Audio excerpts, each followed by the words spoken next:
bodies. It's a beautiful practice, and it can be very health-giving and revitalizing, and energizing, and soothing at the same time. It's a beautiful practice, forest bathing. Here's the problem that I see with forest bathing. We don't all have a forest. We don't all have ready access to a place where we can practice traditional forest bathing. And this is why I advocate simpler, maybe slightly more practical ways for us to exercise a nature connection wherever we are, on a regular basis, and integrate it into our real lives, because that's where we're actually going to see the benefits long term. And remember, we're in it for the long haul here. We're not in it for a quick fix to go and have a forest bathing session, say, and feel way better for that afternoon, for that day, and then be right back where we started when we go back into our real lives again. This is about reaping long-term benefits. And so here's the great news. And today's card that I'm holding here is forest walking. The great news is that you can take advantage of all of the many benefits of forest bathing right where you are if you know how to do it. And so that's what we're going to talk about today.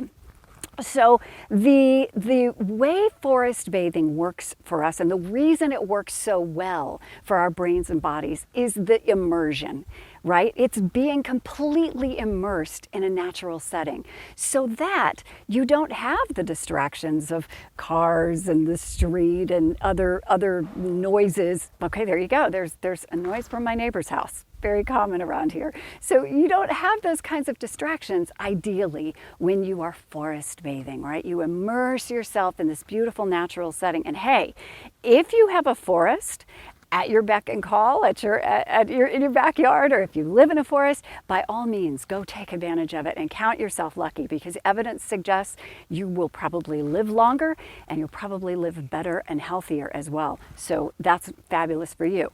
Most of us don't have that luxury. So when you want to get the benefits of forest bathing, that calmness, instill a sense of peace, re-energize yourself, soothe frantic nerves, quiet your mind, all of those things.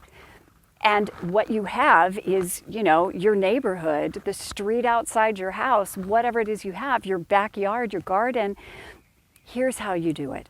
You're going to sort of pretend, if you will, that you are in a forest. And I want you, when you take your walk this week, to walk as though you are walking through a forest. And I want you to walk as though there are no barking dogs around. I want you to just walk as though you're trying to walk silently in a forest without shuffling the leaves or breaking any sticks. Imagine that you're walking softly in a forest. That's the first step. As you walk along, you're going to begin to tune each of those senses. See, this is what happens in a forest setting naturally, but we're going to be a little more intentional about it. So you're going to tune your hearing to natural sounds, specifically natural sounds this time. So you want to listen carefully for, do you hear the sound of a bird? Do you hear a dog? Do you hear some water running somewhere? Or maybe if you're in your neighborhood, I'm listening. I hear a lot of birds today. Maybe you would hear, actually I hear some rustling of leaves. Okay? You want to listen for the kinds of sounds that you would hear in a forest, right? Just listen and see what comes up for you. And you let that happen for, maybe a minute or two. And then you want to move to the next sense, okay? Say it's your vision, right? A favorite for most of us.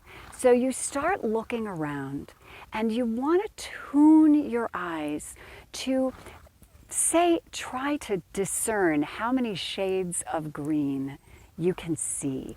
Or if it's brown where you are, like it is for me here, how many shades of brown you can see. My family and I traveled to Costa Rica a couple of years ago, and one of the cool facts that I learned while I was there is that people who were born and raised in Costa Rica actually have the ability to see more shades of green than the rest of us. Their eyes can discern shades of green that we don't even see. And that is because from very young childhood, they have tuned their eyes to see these many different shades. It's extremely biodiverse in Costa Rica, so they have a lot of shades of green. So they've learned to tell the difference between all these different shades of green.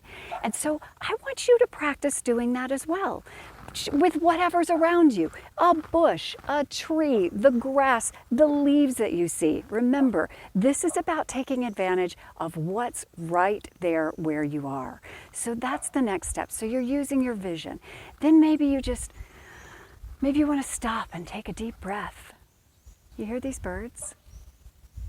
I love that. It's like they're having a conversation out there. So you take a deep breath and just smell the air. And see what you can smell that you might smell in a forest, right? Okay, we want to tune out the exhaust fumes or your neighbor's fire pit and see what you can smell that is natural. And then likewise, with our sense of touch, let's pick up a stick, pick up a stone, see what you can find. Put your hand against bark. You want to connect those sensitive nerve endings in your fingertips and the palm of your hand with something natural. And as you do that, really concentrate on the feeling of connection with that item and with the natural world that it represents. And remember that this area where you are, wherever it happens to be, is connected to forests all around the world, and that we are all connected as part of the natural world. And just allow yourself to kind of tune into that connection. This is not just kind of a cerebral exercise in imagining, the forest. These exercises, this practice of bringing each of your senses online in turn in a natural setting has proven benefits for our body and our mind and our souls as well. This is how you get the benefits of forest bathing without the forest.